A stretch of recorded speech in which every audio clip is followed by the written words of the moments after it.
don't know why this guy was here wanting to take video or pictures. The aftermath. Watch left. They didn't clean up. They didn't clean anything up. Look how far they knocked the bricks through this hole.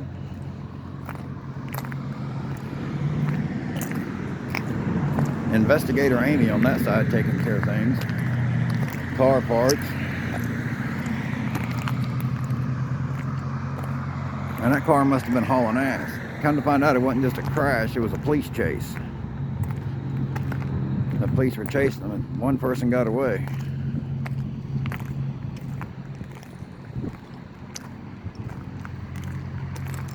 Let's get a perspective of it from the other side.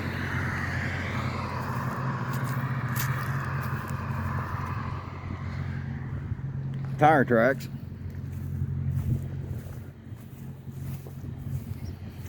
Look, you can see where they came down from. They couldn't make that curve because it was going so fast.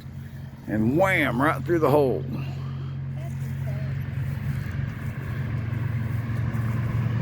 Right through the hole. Boom.